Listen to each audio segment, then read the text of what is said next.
Boa tarde a todos. Então, sejam bem-vindos à videoconferência da disciplina de Pedologia Aplicada ao Ensino de Ciências. Eu sou o professor Carlos Alberto Casali, também conhecido como professor Beto Casali, e para mim é uma grande satisfação estar participando desse curso na modalidade EAD. É uma experiência que eu gosto bastante, já trabalhei no curso EAD, e agora, principalmente, porque estou atuando numa disciplina da minha área de conforto, que é a área de solos, né? Então, sou engenheiro agrônomo, sou oriundo do Rio Grande do Sul e hoje sou professor aqui na Universidade Tecnológica Federal do Paraná, Campus Dois Vizinhos, nas disciplinas de Biologia do Solo, Fertilidade do Solo, área de compostagem, vermicompostagem.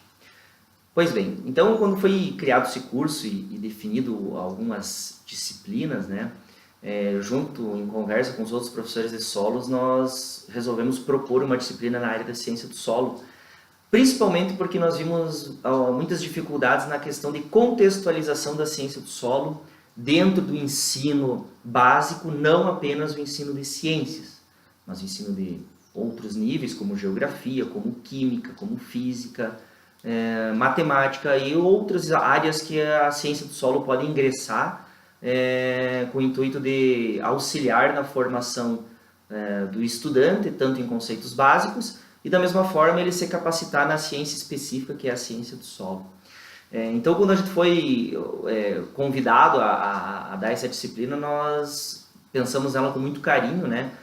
Com a ideia principalmente de deixar ela o mais prática possível, e principalmente com a ideia de fugir um pouco da prática de questões, de respostas, certo ou errado, mas sim colocar a mão na massa.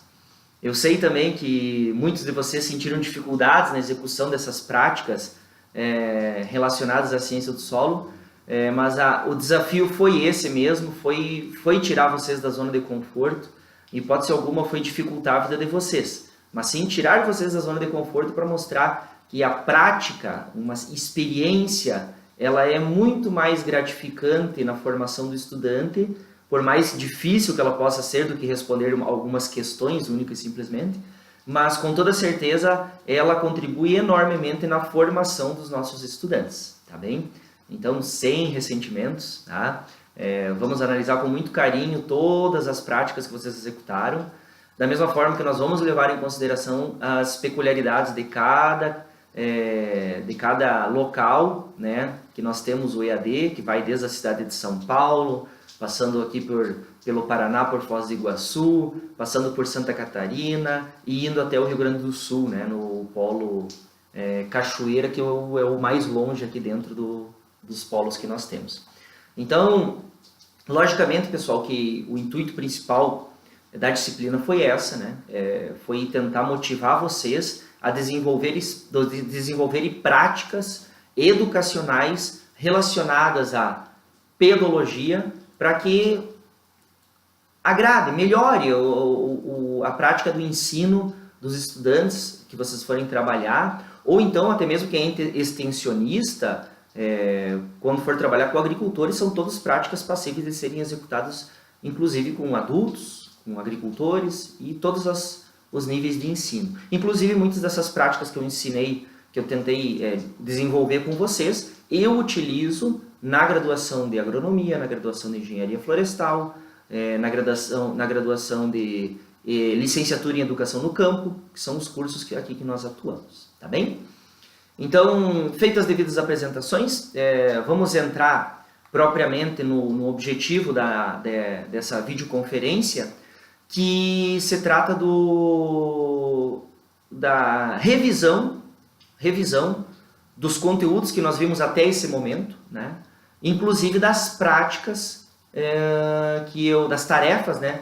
que eu dei para vocês realizarem, a fim de tentar orientar sobre o que era o objetivo de cada uma delas, da mesma forma como elas podem ser mais fáceis do que vocês imaginam para executar. Num primeiro momento podem ter ficado assustados com elas, né?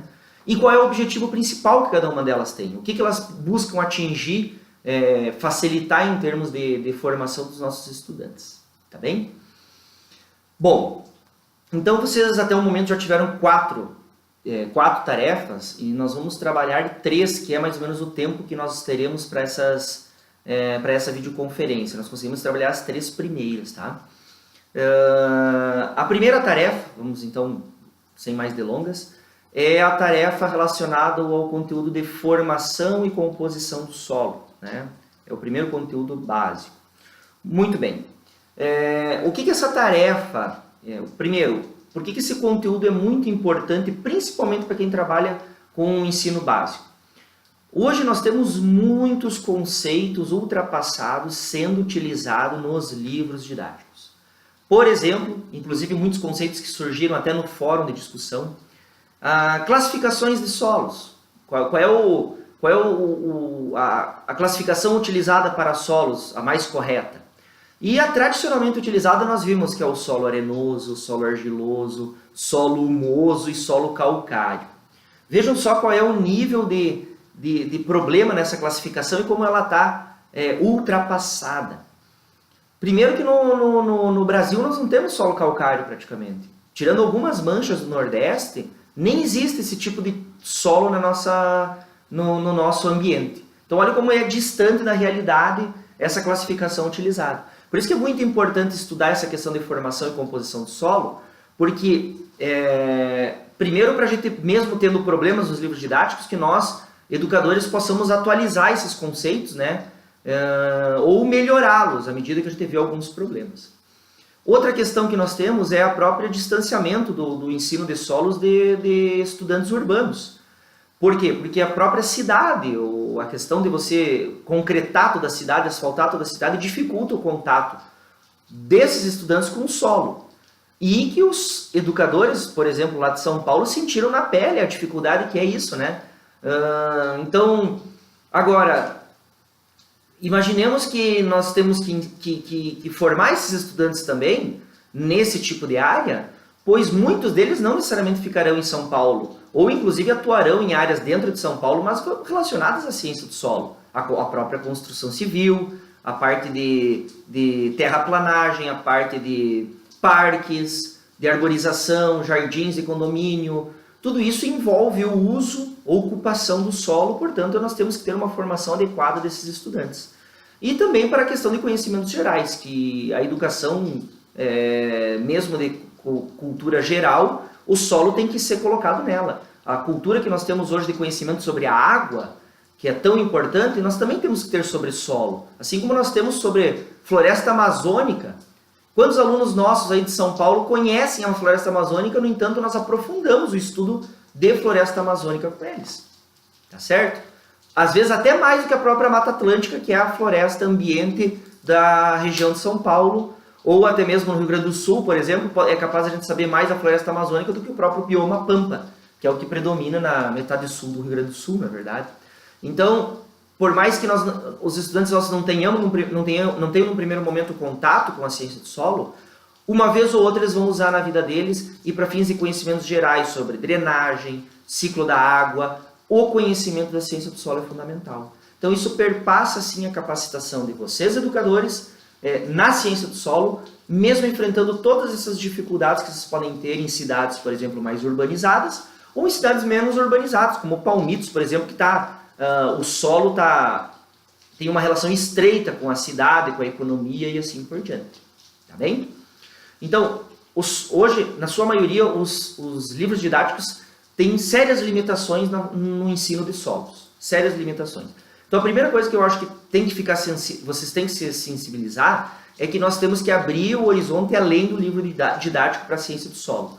Porque se nós seguirmos a sua maioria, nós estaremos ensinando conceitos equivocados de solos, ou ensinando solos de uma forma não completa para os estudantes. Tá bem? Primeira coisa básica que os estudantes têm que saber é como que o solo se origina. E a primeira atividade que eu dei para vocês foi o desenhar em uma cartolina, não é verdade? E fazer uma sequência de fotos na construção dessa cartolina, onde nesse desenho conseguisse se relacionar todos os fatores de formação do solo. Deixa eu só arrumar aqui. Muito bem. Quem são os fatores de formação do solo? Rapidinho para a gente explicar para vocês. Primeiro fator de formação do solo.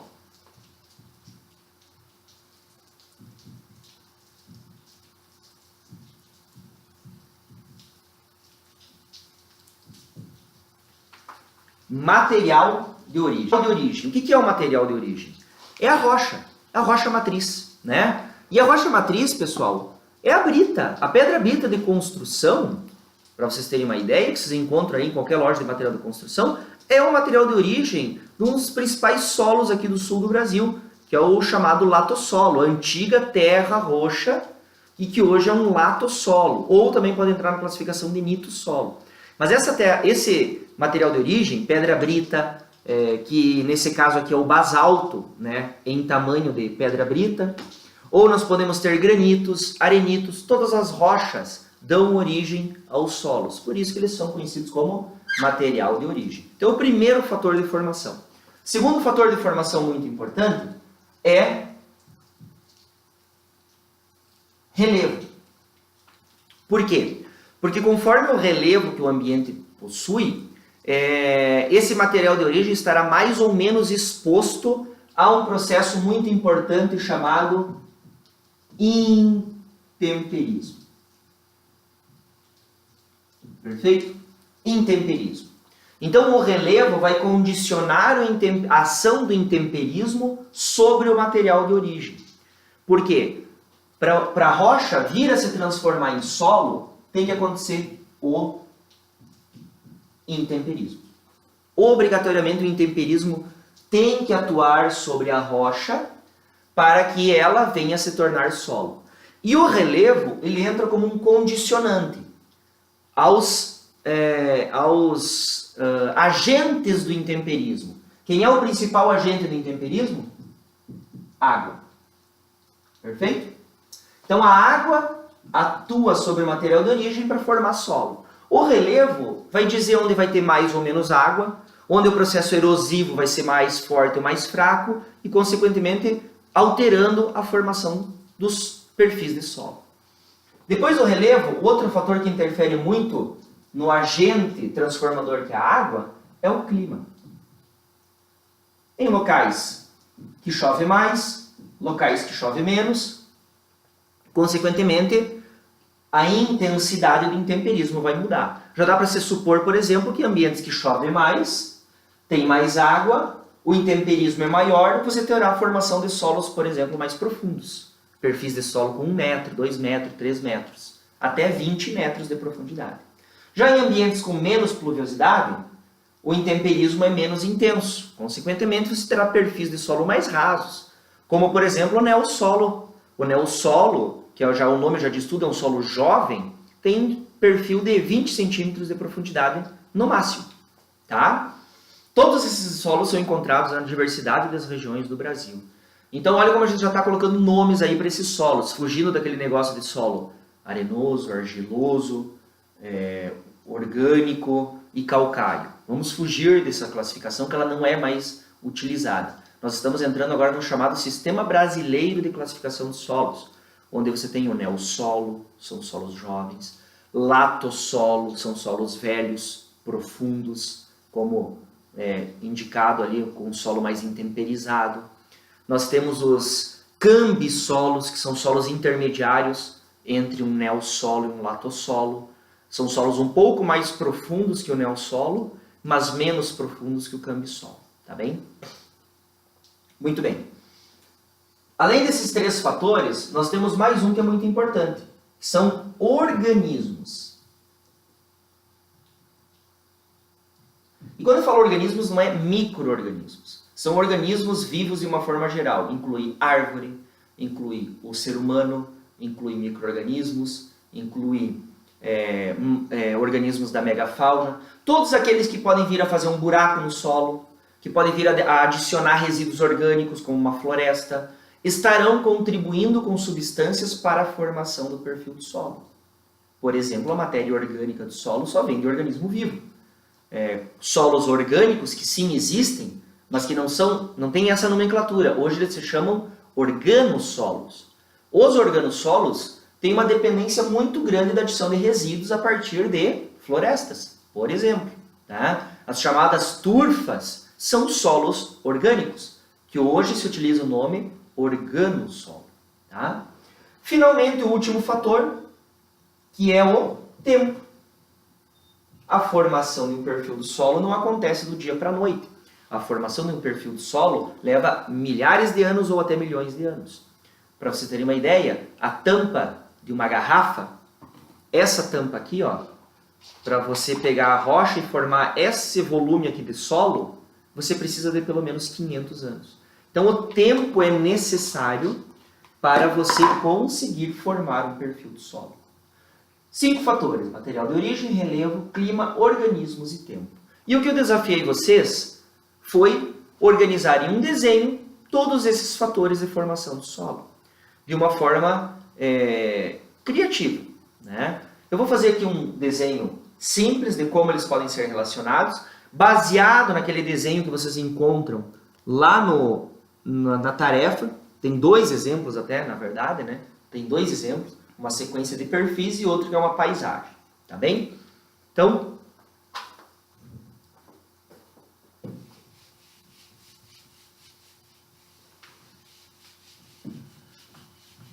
como nós podemos relacionar esses fatores em um único desenho, né? Deixar destacar aqui que o meu forte não é desenho, né? Por isso que eu segui a carreira de engenheiro agrônomo, mas vamos tentar aqui exemplificar.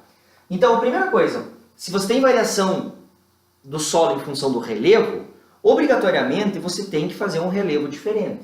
Então, nós podemos desenhar aqui uma parte mais alta e uma parte mais plana. Perfeito?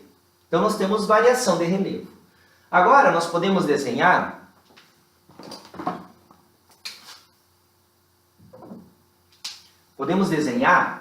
o material de origem, que são as rochas que dão origem a esse solo. O que vocês imaginam? Onde você vai ter maior processo erosivo, o solo será mais raso. Onde você tem planícies, o solo será mais profundo. Tá certo? Então, provavelmente o perfil de solo aqui, ele vai ser mais profundo do que aqui. E aqui ele voltará a ser profundo porque é o ambiente de deposição. Então, em cima disso, você pode puxar uma linha imaginária, onde você vai contornando o perfil do solo, superfície. E em cima disso você pode debater agora solos rasos e solos profundos. Vamos fazer os desenhos das rochas aqui.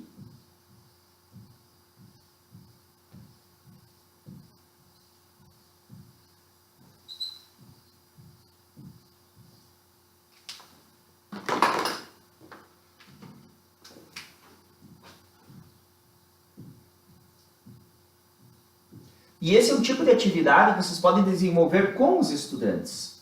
Como eu falei para vocês, ou com uma criança, com um jovem adulto, e assim por diante. Então aqui está o material de origem representado, podemos dar um nome para ele, inclusive até para ensinar isso.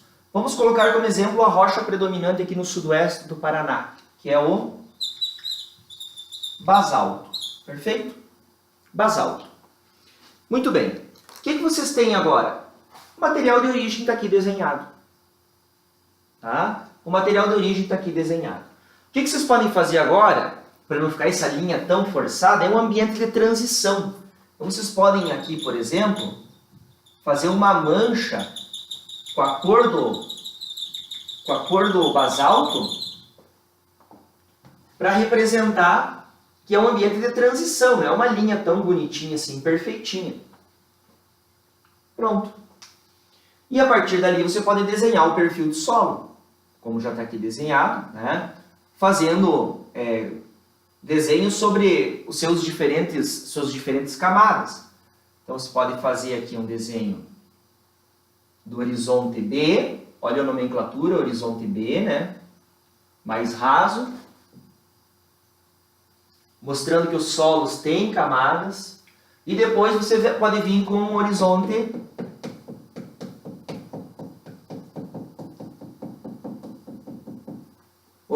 A.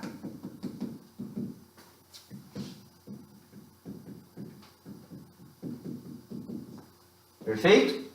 Então estamos construindo o nosso perfil. Então aqui você pode dar nome, horizonte A horizonte B. Aqui vocês percebem que só tem horizonte A. E aqui você volta a ter horizonte A e horizonte B. Lembrando que as camadas de solo se chamam horizontes, tá? Horizonte A, horizonte B, que nós vamos depois discutir no perfil do solo. Então aqui nós já temos representado, aqui o material de origem, basalto, o relevo, né? Pode ser colocado aqui ondulado,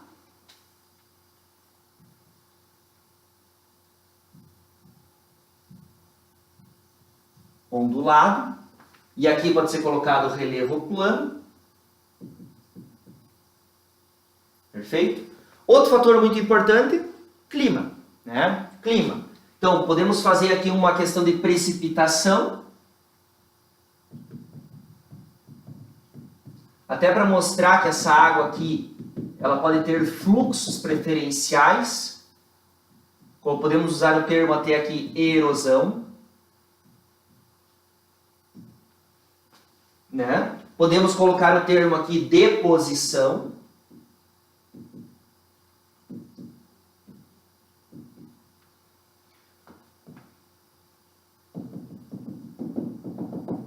Muito bem, então o clima já está aqui representado, coloca a palavra bonita lá, clima, perfeito? O que está faltando? Organismos. Então o que pode ser feito aqui é o desenho de árvores, né? Vamos pegar aqui a caneta vermelha.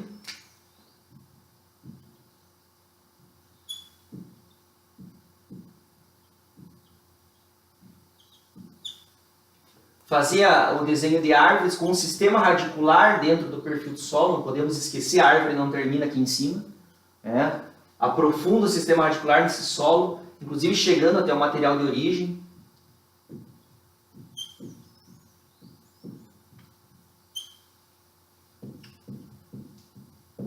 Pode ser desenhado, inclusive, a matéria orgânica aqui em cima com outra cor, relembrando esse resíduo aqui. Colocar aqui MOS, matéria orgânica do solo, representada pela adição dos organismos.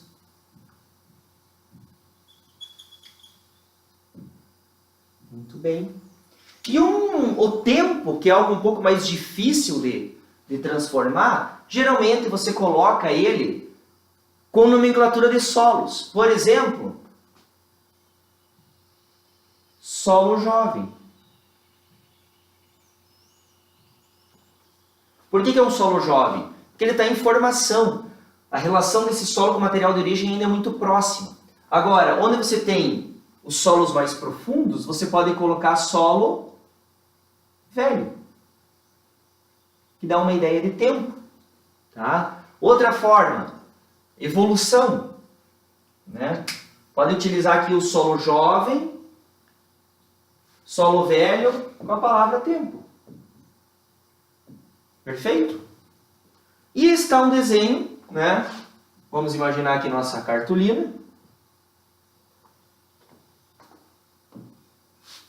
que pode ser pendurado na sala de aula, pode ser utilizado para palestra, para fala dos estudantes. Eles podem apresentar essa cartolina para o professor, esse desenho, debater com os alunos e assim por diante.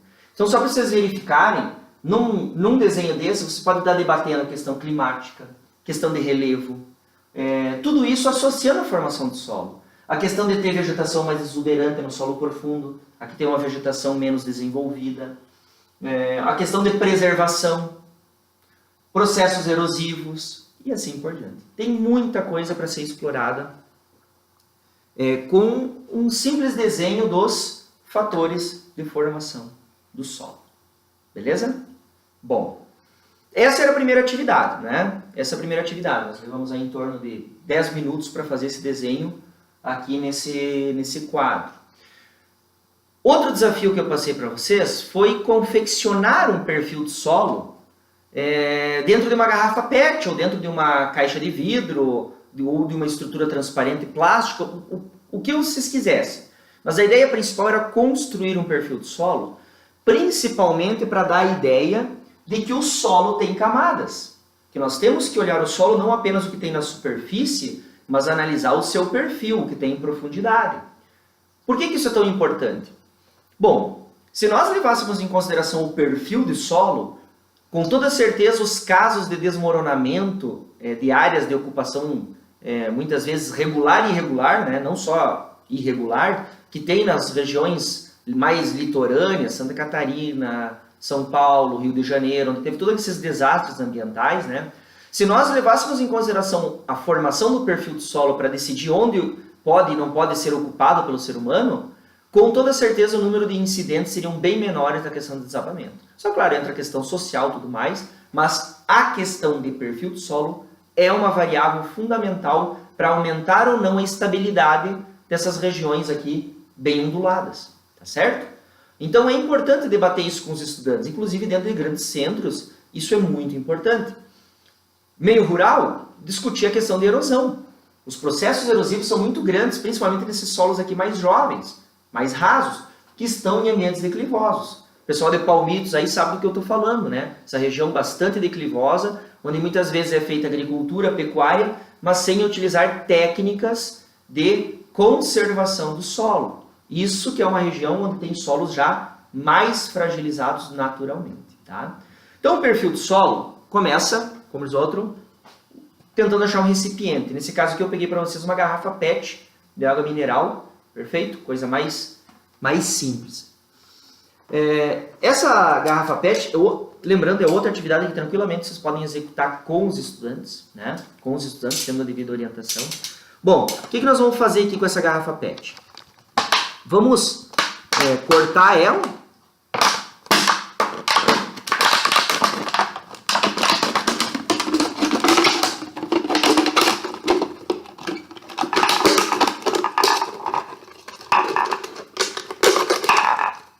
Muito bem.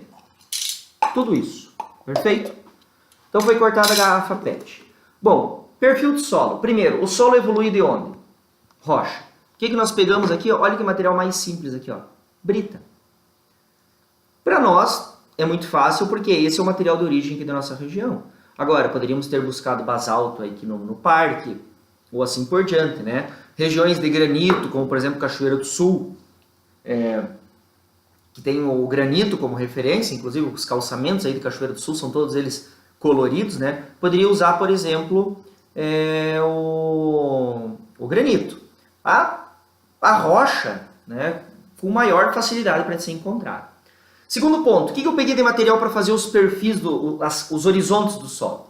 Areia de construção, só para dar o contraste. Então vocês podem verificar aqui, ó, areia de construção, um pouco mais grossa. Solo, coletado, secado e peneirado. Poderia ser utilizado solo úmido? Poderia, não tem problema nenhum. Poderia ser utilizado solo sem necessidade de secar. E por último, eu tirei uma toceira de grama só para caracterizar a vegetação, para ser colocado logo em cima. Tá certo? Essa grama, inclusive, já está mais seca, já tinha feito para o fim de semana, né? Olha que legal esse material aqui que nós chamamos de saprolito ou saprólito. Saprolito, né? Que é aquela rocha podre. É isso que significa. Sapro, podre, lito, rocha. Então, esse material é um intermediário entre a rocha e o solo, né? Então isso facilita também para fazer um ambiente de transição, perfeito?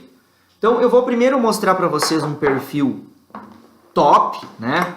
Feito aí com tempo, com recursos, mas ele dá uma ideia bem interessante sobre como pode ser construído, conforme a imagem que eu mostrei para vocês. Então olha esse aqui, ó, feito uma caixinha de vidro, né? Com rochas, bem bonito, e aqui para cima um solo mais escuro. Olha que fácil que fica para você ensinar para os alunos que o solo tem camadas e que ele vem da rocha, não é verdade? Deixa eu pegar um outro exemplo aqui para vocês. Esse aqui é um perfil de solo, menos rocha, porque é um solo teoricamente mais profundo, mais velho, com diferentes camadas. Inclusive aqui você tem um solo mais arenoso em cima e mais para baixo você tem um solo mais argiloso. Que nós temos perfis de solo assim, conhecidos como argissolos. Tá? Por que argissolos? Porque são aqueles solos que a argila migrou no perfil do solo. A argila que estava aqui em cima, toda ela desceu com o movimento da água aqui para baixo.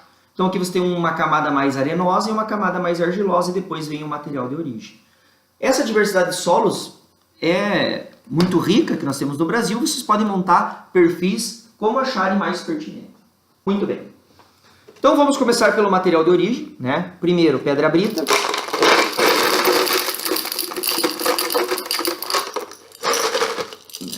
Você pode definir uma camada aqui, ó, bem proporcional à disponibilidade que você tem de material. Mas pode perceber que não tem muito limite. Vocês podem fazer um perfil mais raso, mais profundo. Deixar essa quantidade aqui que eu quero usar todos os materiais. Então nós temos aqui a pedra brita. Depois nós vamos utilizar aqui o saprolito.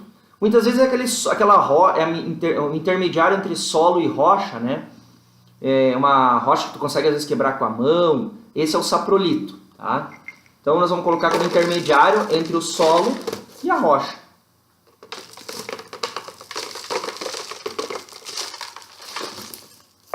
Pronto, perfeito? Não precisa arrumar muito porque no ambiente nós não temos as linhas perfeitas de construção deles, né? E nesse caso aqui nós vamos montar um perfil com um latossolo, ó, que é o nosso predominante aqui na região sudoeste. Mais uma coisa muito importante, que vocês utilizem os solos que tem predominando na região de vocês. Então, por exemplo, Cachoeira do Sul tem planos solos, gleissolos, argissolos, não tem tanto latossolo. Agora você pega Foz do Iguaçu, nós aqui de Dois Vizinhos, Palmitos, esse é um solo muito encontrado, que é o latossolo, tá certo? Nós vamos montar só do latossolo. Poderia ser substituído pela areia? Poderia, não tem problema nenhum. Ou misturar areia com um pouco de solo, ou areia de números diferentes, tá? Então daqui formata o perfil, e no final nós vamos colocar uma vegetação para mostrar que o solo não está morto, né? Que o solo precisa ter vida, e aí está feito. Show de bola? Olha que dificuldade, tá? Claro que vocês podem ter uma dificuldade para encontrar alguns materiais mais específicos, mas era isso o intuito da disciplina, da tarefa. O que vocês podem fazer agora? Debater com os estudantes sobre a transição da rocha até solo. Substituir aquela bendita experiência do feijão no algodão. Gente, por favor, terminantemente proibido de fazer essa experiência com os estudantes de vocês.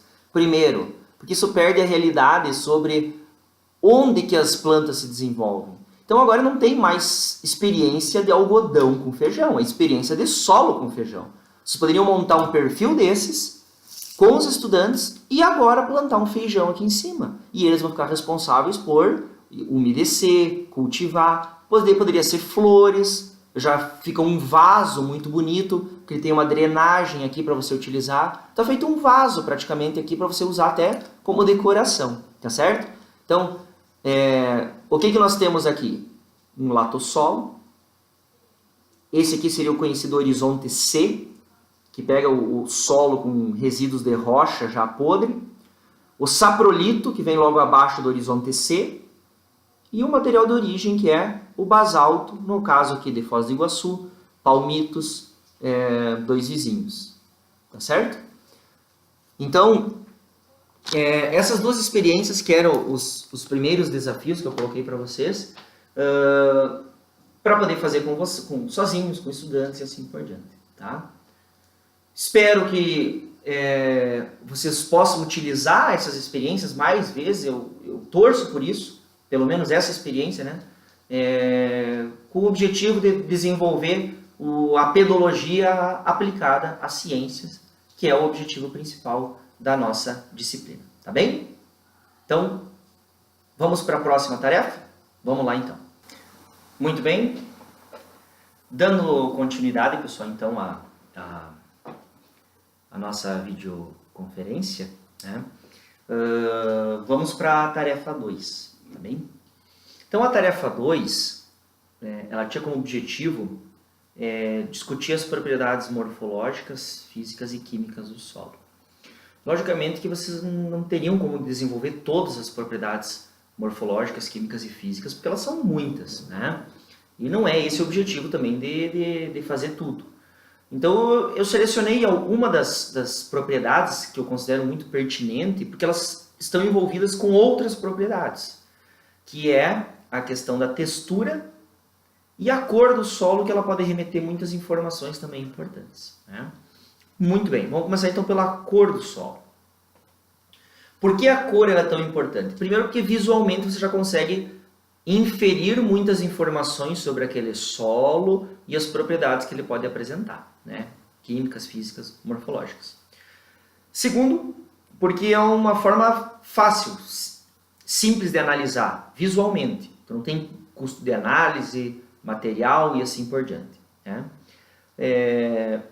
E outra questão é porque nós temos muita diversidade de cores de solo, ou nos lugares que não tem muita diversidade de cor, por exemplo, a textura, pode ter pela matéria orgânica, né? Um solo de mato, com solo de lavoura, um solo de um jardim mal cuidado, com um solo de um jardim bem cuidado, onde a coloração dele altera drasticamente, né?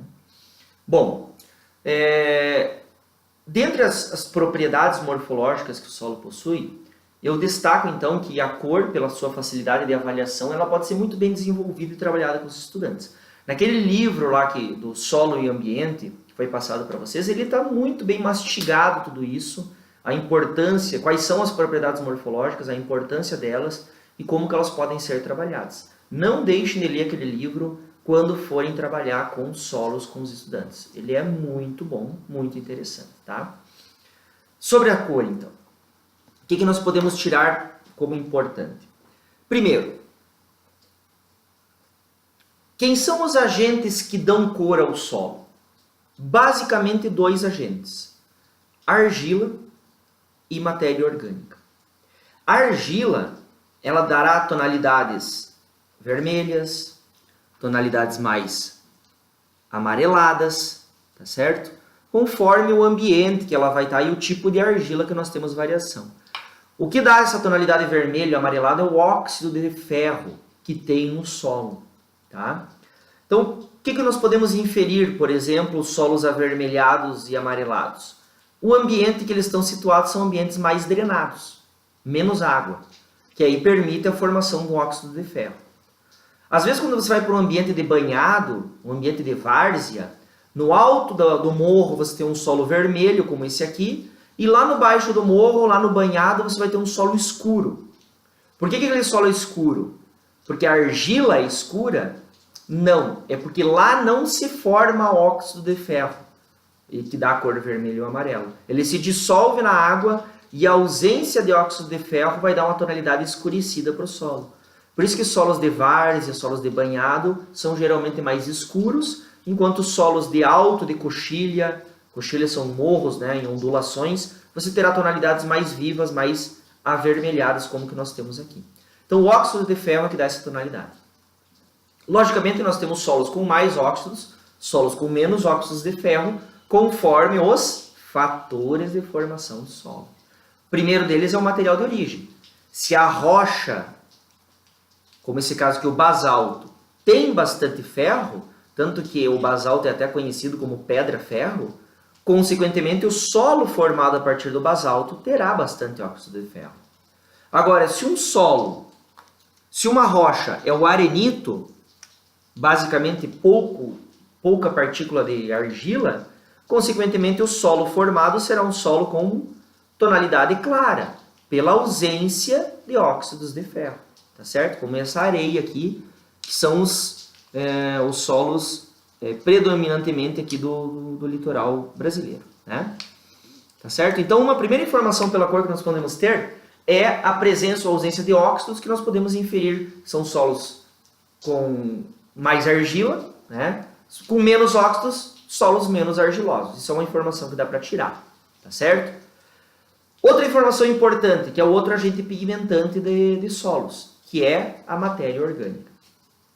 A matéria orgânica, estando em um solo mais claro ou mais vermelho, a presença dela fará com que ambos os solos ganhem tonalidade mais escura. Então, esse solo que é mais amarelado, ele vai ficar um amarelo mais escuro. Esse solo que é avermelhado vai ficar um vermelho mais escuro. A matéria orgânica, lembrando, junto com a argila, são os grandes agentes pigmentantes dos solos para fins de estudo, tá? Então, argila e matéria orgânica.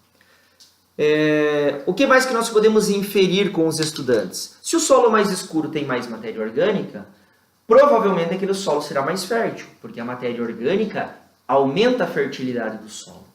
Inclusive, nós temos solos que são formados apenas de matéria orgânica. Já falei para vocês o nome, organossolo. Solos orgânicos. Muito encontrado no litoral brasileiro e muito usado para agricultura, principalmente para olericultura. Produção de vegetais, produção de verduras. E é um solo, há de se destacar que é um solo muito frágil. Tá? Conforme o manejo, ele perde as suas propriedades.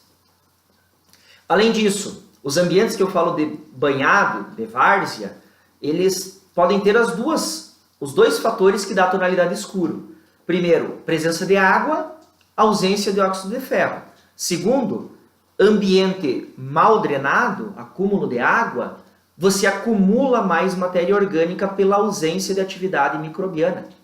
A atividade microbiana aeróbica cai, consequentemente acumula mais matéria orgânica, porque eles não têm como decompor essa matéria orgânica, ausência de micro-organismos, o teor de matéria orgânica aumenta.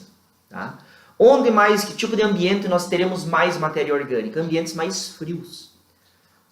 Muito se fala da tundra, quando se estuda aí os ambientes que existem, né, no mundo, mas a tundra são ambientes que têm solos com um alto teor de matéria orgânica. Muitos de lá, inclusive, organossolos. Agora não é pelo excesso de água, mas sim pelo excesso de frio.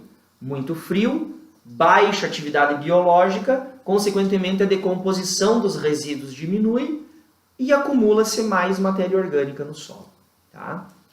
Podemos não ir mais perto, aqui no próprio Brasil. Se vocês pegarem as regiões mais frias de Santa Catarina, Rio Grande do Sul, os teores de matéria orgânica daqueles solos são o dobro, o triplo dos teores de matéria orgânica dos ambientes mais quentes. Exemplo, pegar a região de São Joaquim, Santa Catarina. Normal você encontrar solos com 10% de matéria orgânica. Se você vai para Palmitos, que é o oeste catarinense, os teores de matéria orgânica chegam no máximo a 5%. Então você está saindo de 5% para 10%, é o dobro de matéria orgânica sem sair do estado de Santa Catarina. Único e simplesmente pela temperatura, pelo ambiente mais frio que acumula mais matéria orgânica. Tá? Até os agricultores mais antigos até tinham essa ideia, né, de que solo escuro é um solo gordo. Por que um solo gordo? Solo fértil. Então, tradicionalmente já se conhece, empiricamente já se conhece que solos mais escuros terão um teor de matéria orgânica maior e, consequentemente, uma fertilidade maior. Tá? Então, um exemplo de como que a questão da cor pode ser bem abordado com os estudantes, discutindo geografia, discutindo a questão do clima, que é outro fator de formação do solo, relevo, ambientes mais altos, mais baixos, material de origem, as rochas distribuídas no Brasil inteiro, rochas sedimentares como arenito, rochas ígneas como basalto, ou até mesmo, né, a questão de ambientes mal drenados, bem drenados. Então olha quanta coisa nós podemos discutir apenas com a variabilidade da cor do solo, né? Um solo mais vermelho, um solo mais amarelo, né? E um solo intermediário aqui, marrom, tá bem? Então, podemos dar uma baixada aqui, Matheus, só para mostrar. Então olha aqui a diversidade, né? E o material de origem, perfeito? Olha que bonito que fica. Todos vocês têm condições de ter esse material à mão? Não. Esse aqui com certeza, que é areia de construção. Aqui já dá para debater muita coisa. Esse aqui também com certeza, que é outro material de origem, né? A pedra brita. Solos. Qualquer solo que você coletar, ele vai ter uma variação de cor que foge disso e que já vai dar para alimentar o debate em relação à cor do solo e o que isso tem de importante. Tá? Inclusive, né, entrando agora no próximo assunto dessa tarefa, que além da cor é a textura do solo. Então o que vocês verificam aqui? Como eu falei para vocês, os solos mais vermelhos, o teor de argila vai ser maior, certo? Então esse solo aqui apresenta um teor de argila maior. Esse solo aqui é um solo dito arenoso. Fujam de novo daquela classificação solos arenosos, solos argilosos. Ele serve apenas para isso aqui, para ensinar o que é argila, o que é areia, mas não utilizar isso como conceito de classificação e nomes para serem dados aos solos, perfeito? Latossolo, neossolo, cambissolo, organossolo, esses são os novos nomes do Sistema Brasileiro de Classificação do Solo. Tá? Muito bem. Então, pessoal, para ensinar textura, visualmente é possível? É, mas não é completo. Obrigatoriamente, para você ensinar textura, você tem que colocar a mão na massa. Isso significa o quê? Pegar uma quantidade de solo e sentir a textura propriamente dita nas suas mãos. Vamos começar pela areia. Então, pela areia, né, nada mais é do que você colocar ela na mão, mas você tem que obrigatoriamente trabalhar com água. Então, umedece essa areia, né? Umedece essa areia e simplesmente o tato para você medir a textura do solo é feito assim. Os grãos que você sente à medida que você passa o material nas suas mãos. Aspereza, granulação, significa o quê? Areia. Areia, perfeito? Inclusive até barulho você consegue fazer com esses grãos de areia, tá? O que dá para se debater com esses grãos aqui? Primeiro, solos arenosos, na sua maioria, a fertilidade é muito baixa. Então, por quê? Porque a argila, junto com a matéria orgânica, que é o grande responsável por dar ligações químicas para o solo, que é o objeto da atividade 4, né? Que é para ver as cargas do solo. Então, vocês já podem preparar os estudantes lá debatendo isso. Solos arenosos são solos pobres, bem drenados, capacidade de acumular água muito baixo. Por quê? Porque os poros formados num solo arenoso são muito grandes. Você não tem formação de macroporos, de microporos. A formação basicamente é de macroporos que tem alta drenagem. Além disso, a areia não tem praticamente carga. A areia não tem interação de um grão com o outro, né? Diferentemente dos solos mais argilosos. Então agora nós vamos pegar um solo um pouco mais argiloso. Vamos pegar esse, deixa eu limpar a mão aqui.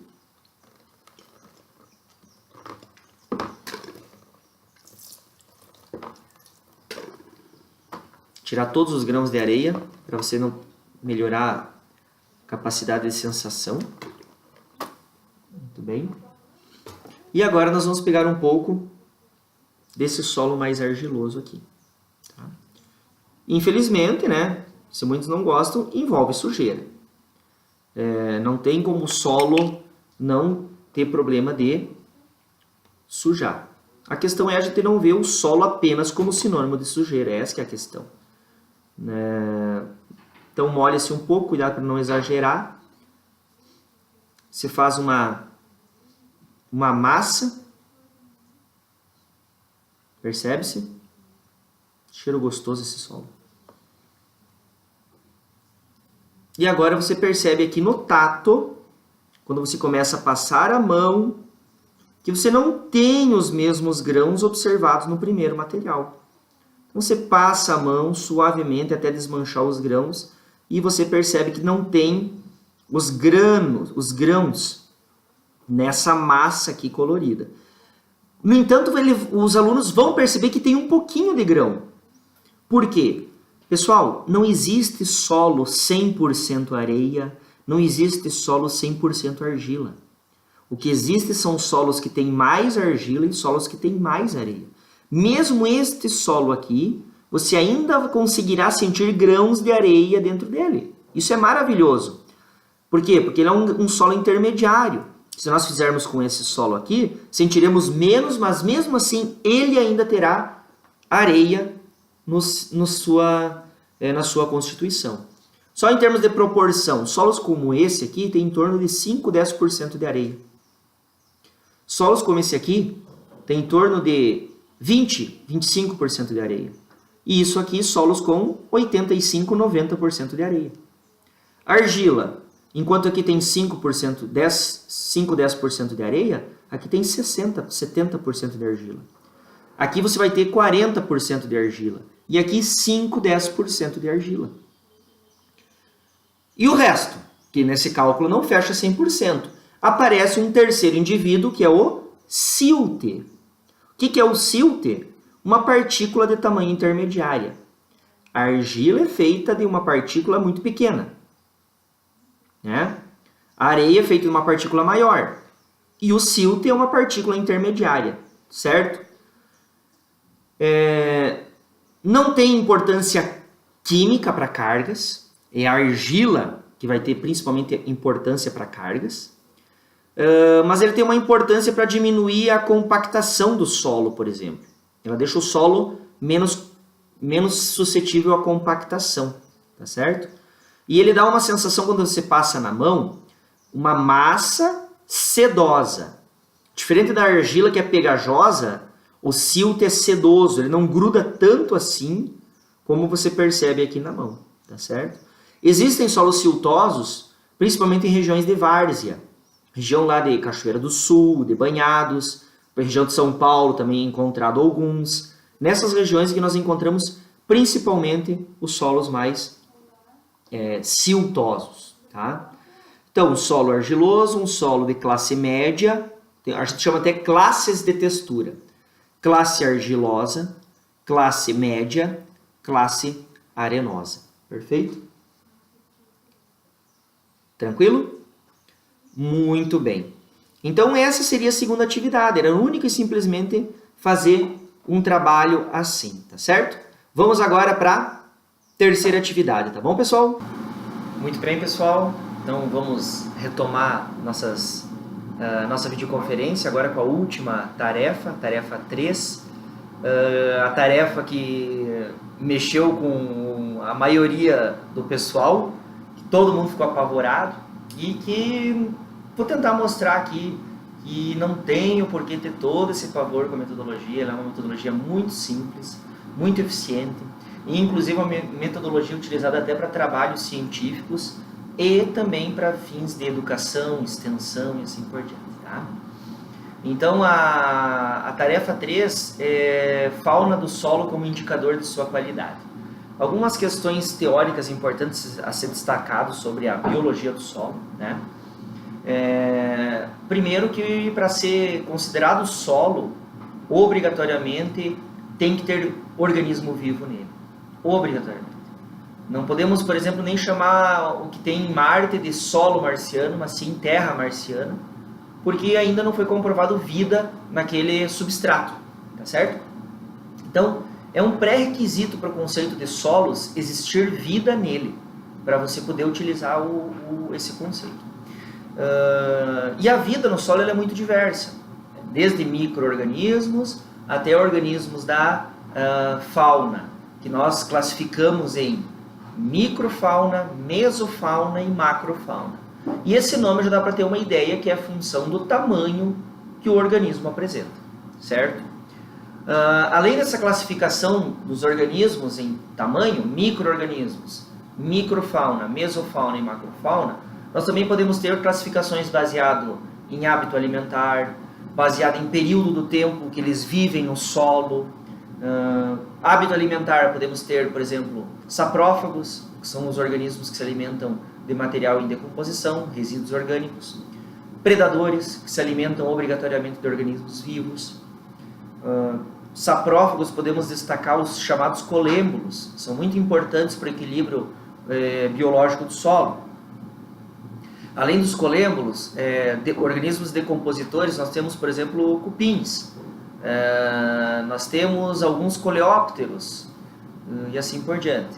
Predadores, mais conhecido aranha, escorpião, centopeia, né, a famosa lacraia. Temos organismos fungívoros, exemplo, nematóide. Nematóide que às vezes é conhecido como praga. Muitos nematóides são fungívoros, se alimentam de fungos e ajudam no controle biológico.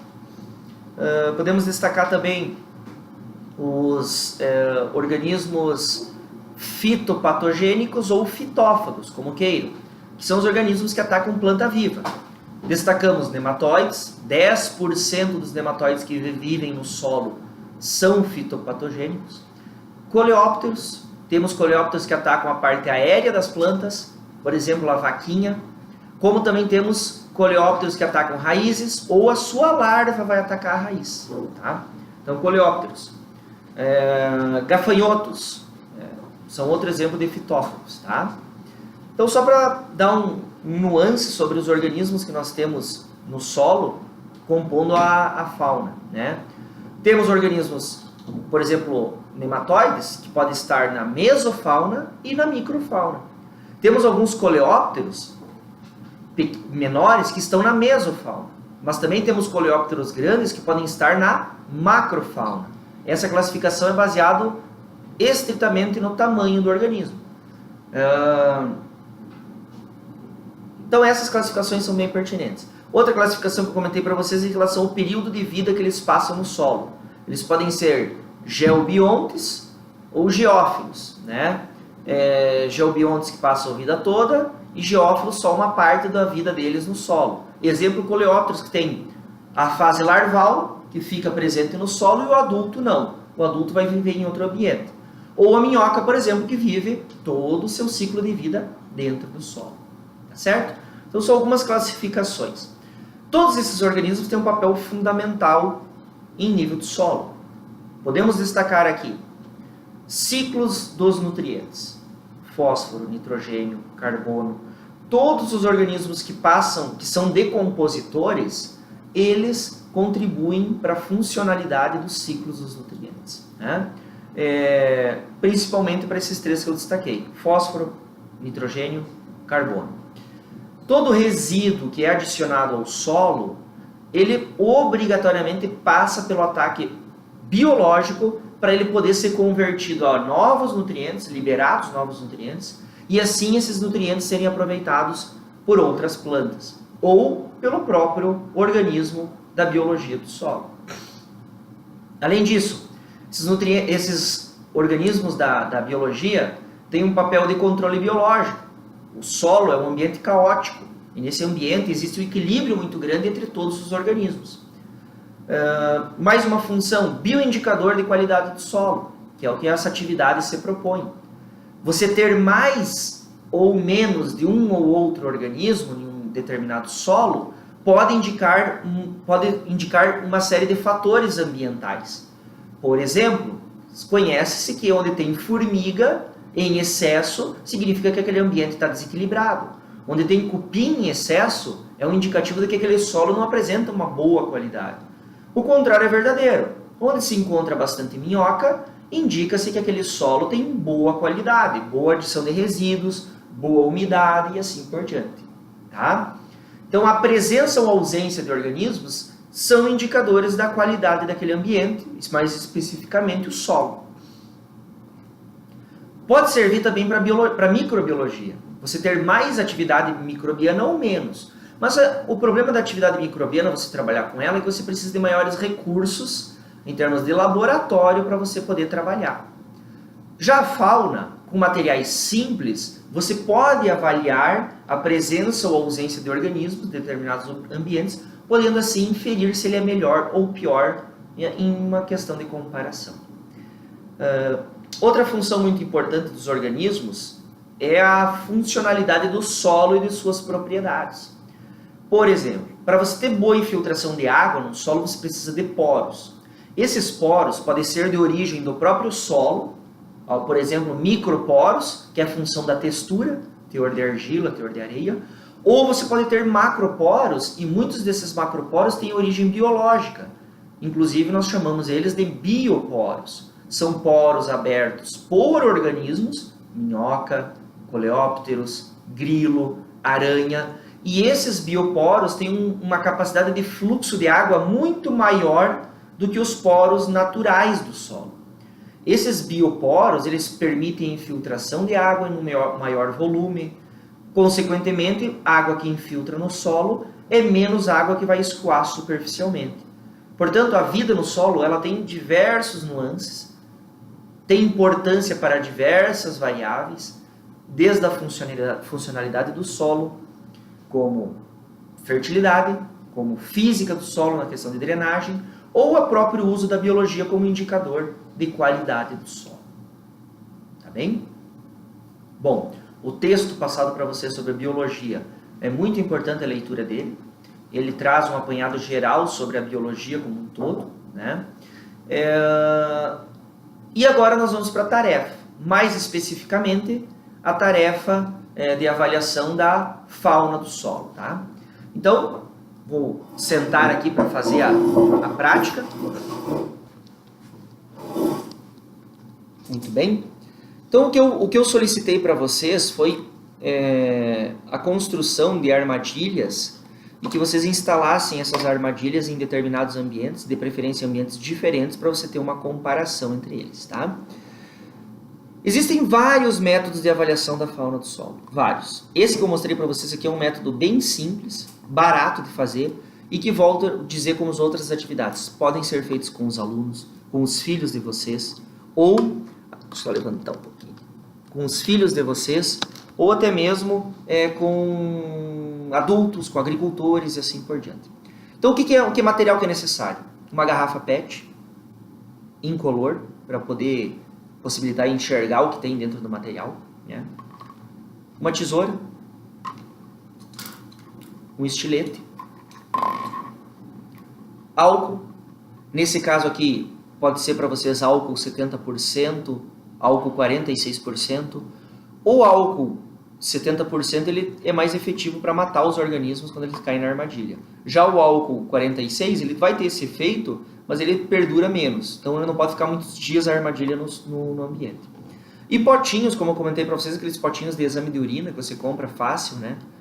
Para você armazenar os organismos. Ele até serve como medida para você colocar a quantidade de álcool dentro da armadilha.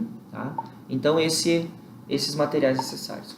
Uma régua para você medir, para fazer os cortes. E canetinha para você fazer os riscos na garrafinha para poder cortar ela. Acho que dá para baixar um pouquinho mais. Aí já está enxergando. Muito bem, pessoal. Então, o que é importante saber nessa metodologia chamada pitfall, armadilha de queda? Esse pitfall aqui tem um nome específico que se chama PROVID. PROVID. P-R-O-V-I-D. É um método desenvolvido para facilitar, baratear e reciclar até, inclusive, materiais, né? Esse método aqui, ó, ele vai coletar organismos que vivem na superfície do solo. Os organismos da fauna que vivem na superfície. Principalmente da macro e mesofauna. Tá? Macro e mesofauna. Essa armadilha aqui ela tem que ser enterrada no solo, perfeito? Então vocês não precisam fazer as janelas, as aberturas aqui bem em cima. Vocês podem fazer aqui mais no meio da armadilha e para precisar abrir um buraco menor, né? Então a primeira coisa que vocês fazem é fazer uma marcação onde vai ser a base que vai ser enterrada. Essa garrafa facilita bastante, porque ela já tem um traço aqui, ó, como vocês podem perceber. Não precisa nem régua para você identificar até onde ela será enterrada, perfeito? Então olha como ficou fácil. Provavelmente você tem que fazer um furo no solo depois, que toda essa quantidade fique enterrada no solo, perfeito? Depois, com a régua, vocês tiram a medida do diâmetro dessa garrafa, desculpa, do perímetro dela, que é todo o tamanho da volta dela aqui, para fins de saber qual é o tamanho que as janelas têm que ficar. Essas janelas elas têm que ficar todas do mesmo tamanho, tá? Todas do mesmo tamanho. Então aqui nós vamos ter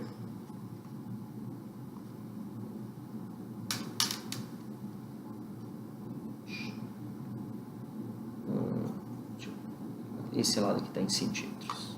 Aqui. Vamos de novo.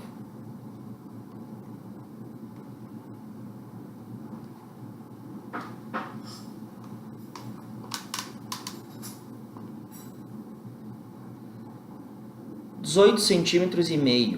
É esse o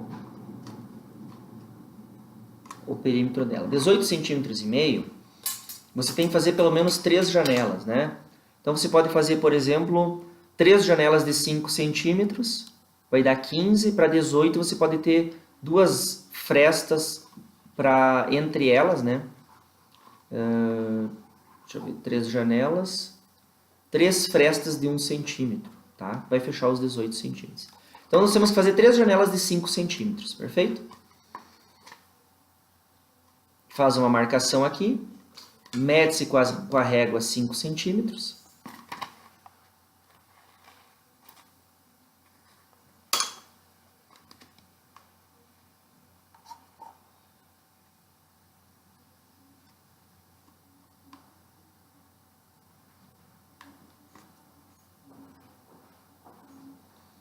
Deixa-se 1 centímetro. Mais uma janela de 5 centímetros.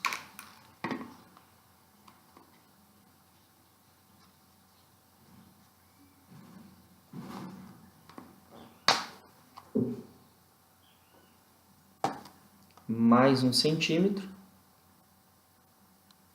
E ficou mais uma janela de 5 centímetros. Perfeito? Muito bem. Então eu fiz as devidas marcações aqui, como vocês podem perceber. Aqui está a abertura da janela, começa aqui, ó, e vai até aqui, ó. Perfeito? Esse segundo risco. E agora nós vamos subir esses riscos para cima para facilitar o corte.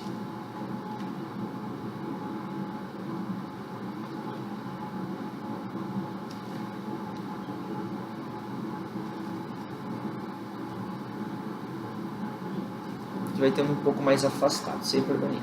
Então olha como é que ficou.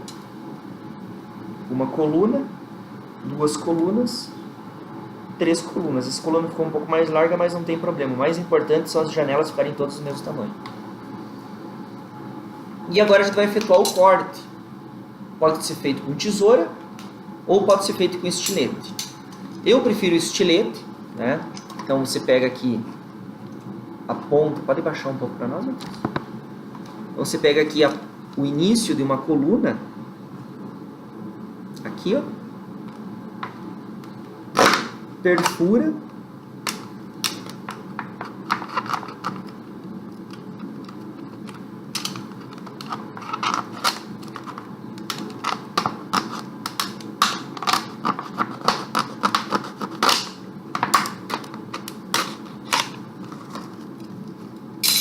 e aqui você pode usar a tesoura agora para cortar para cima, ó.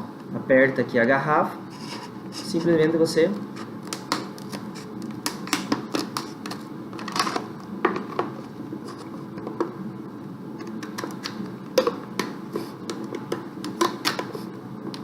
a tesoura não está muito boa.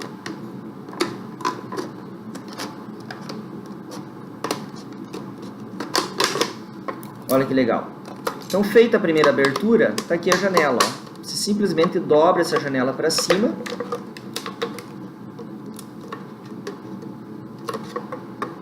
E está feita ela. Olha só como é que fica. Ó. Ela já serve de proteção para chuva. E aqui a superfície para a entrada dos organismos. Pode ser feito acabamento, tirando se ficou alguma rebarba.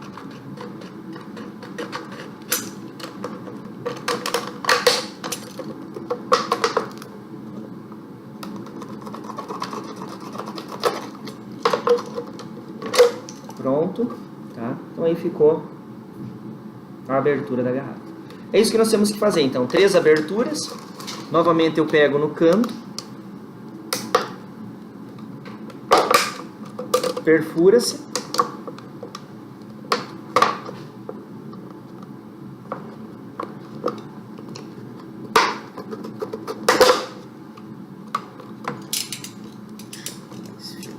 estilete.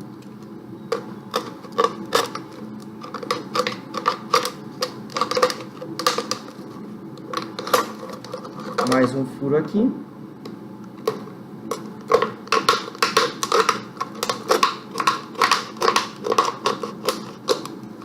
Pronto. Se você consegue colocar o dedo aqui, ó, você pode fazer inclusive com o próprio estilete, você corta aqui, ó.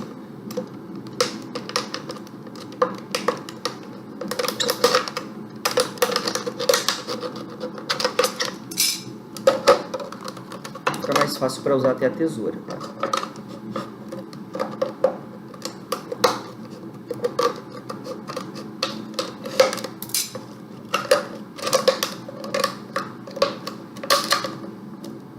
Muito bem, mais uma janela aberta. E por último,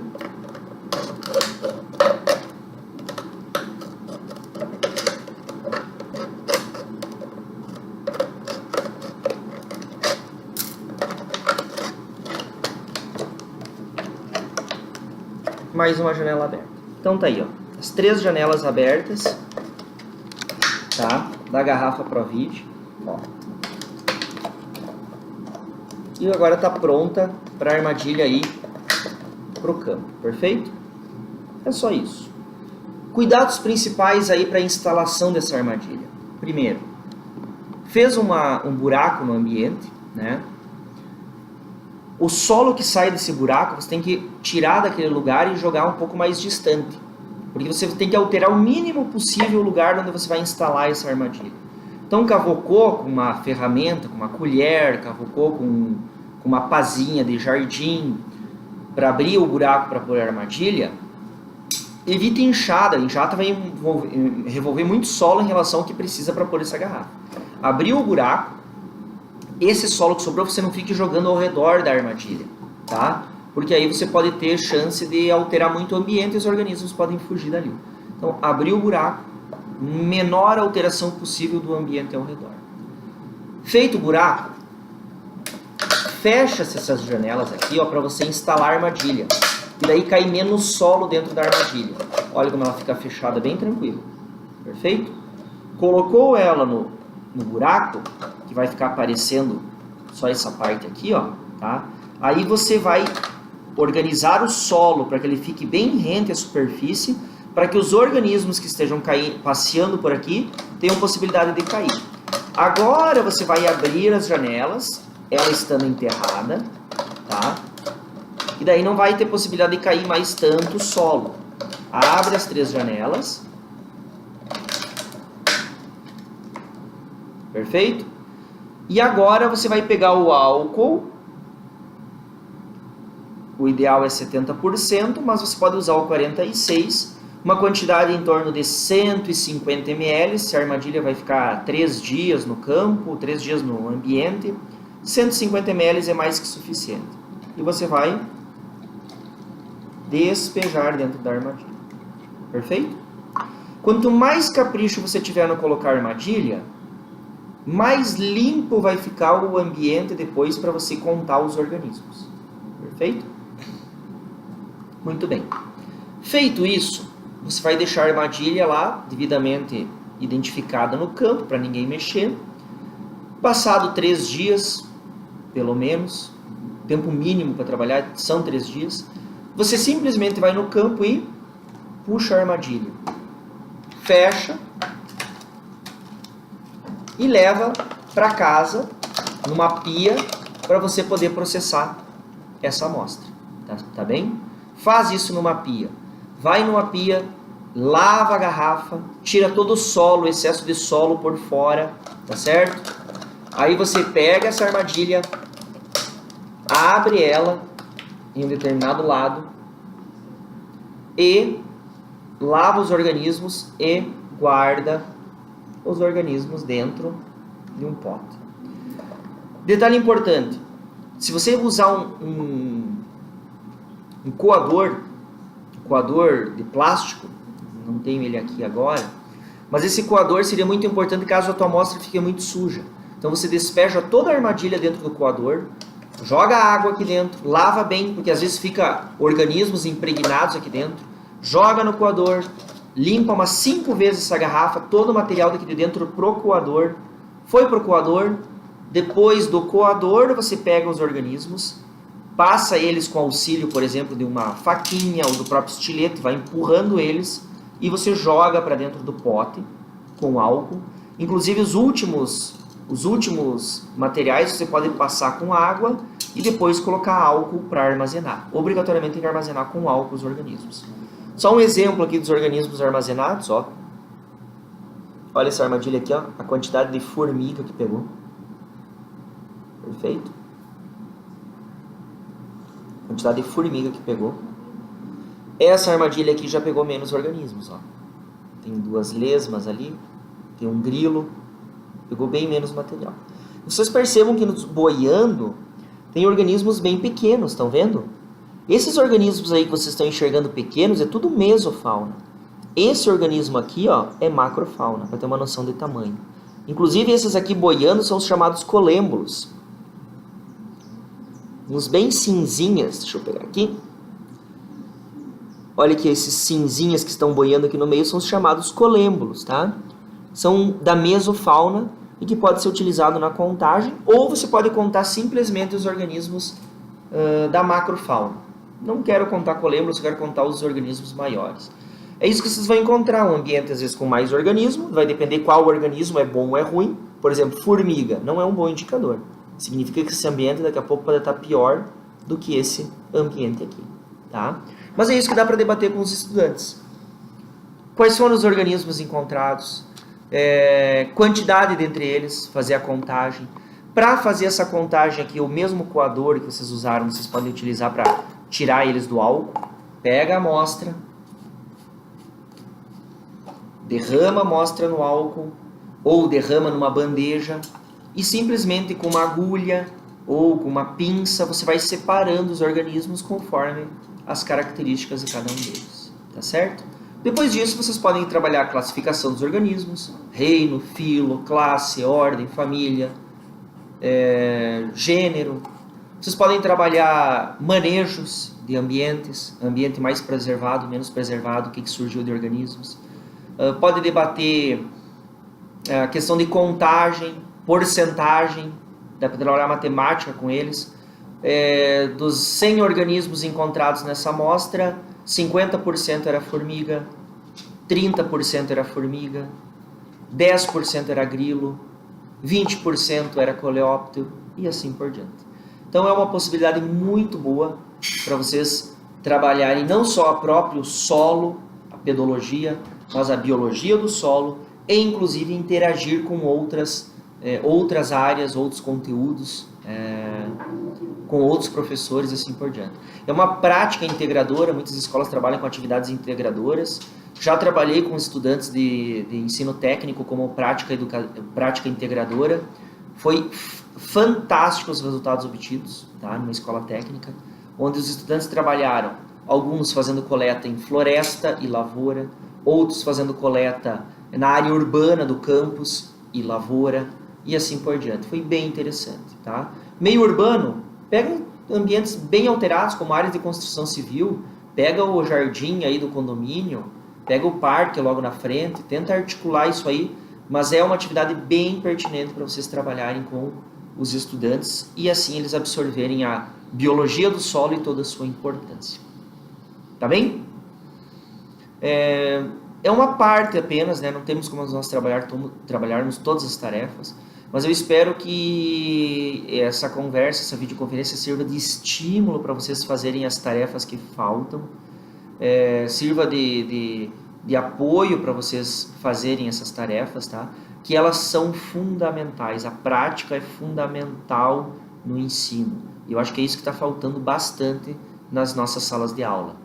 Práticas, tá? Execução de atividades práticas. E solo não tem como você ficar só na teoria, tá bem? Então, boa sorte nas atividades, estou à disposição lá nas perguntas, sempre estou respondendo, na medida do possível, aí, as perguntas, as questões sobre as atividades a serem desenvolvidas. Boa sorte, fico à disposição para o que vocês precisarem, não só para a atividade EAD, mas também para outras atividades de ensino, de pesquisa, de extensão, relacionado ou não à agricultura, que é a minha área principal de atuação, mas também para outras áreas, como vocês acharem pertinentes. Também quero fazer um convite para vocês. Em maio do ano que vem, de 15 a 18 de maio, nós temos um evento. É este evento aqui, Simpósio Brasileiro de Educação em Solos, tá? 15 a 18 de maio de 2018, aqui na UTFPR Campus 2 Vizinhos. É um evento voltado para a educação em solos, onde nós discutiremos métodos de ensino de solos. Todos esses que eu passei para vocês, nós vamos debater eles aqui, as suas funções. Nós estamos organizando um evento em escala nacional, é o Simpósio Brasileiro, é o 9º Simpósio Brasileiro.